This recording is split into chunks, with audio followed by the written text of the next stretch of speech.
যারা বেশি নামাজ পড়বে তারা বেশি জান্নাতে ঢুকবে নাকি?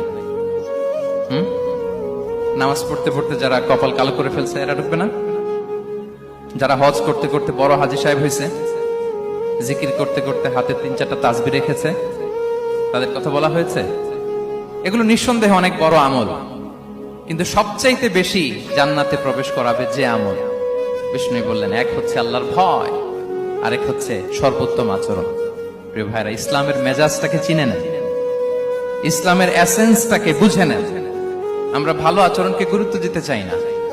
অনেক নামাজি লোক দেখবেন নামাজ পড়তে পড়তে কপালে কালো দাগ ফেলে দিছে, বাসায় বউয়ের সাথে খারাপ আচরণ করে, খিটখিটে মেজাজের, প্রতিবেশীর সাথে শুধু ঝগড়া, কলিগদের সাথে ঝগড়া, মারামারি, দুঃসম্পর্ক, এরকম আছে না? নাই বলেন, আছে না?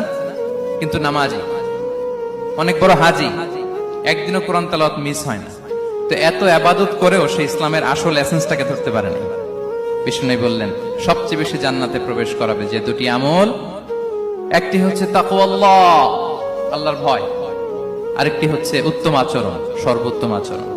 তো আমরা যেন উত্তম আচরণের অধিকারী হই, আমার স্ত্রীর সাথে যেন ভালো আচরণ করি, প্রতিবেশীর সাথে যেন ভালো আচরণ করি, ছেলে মেয়েদের সাথে যেন আমাদের অ্যাটিটিউডটা ভালো থাকে, আচরণটা ভালো থাকে, কলিগের সাথে যেন ভালো থাকে। বিশ্বনবীর আচরণ যেমন ছিল তেমন আচরণ যেন আমরা গড়ে তুলতে পারি। আওয়াজ করে পড়ুন আমিন। সুনানে আবু দাউদের এক বর্ণনা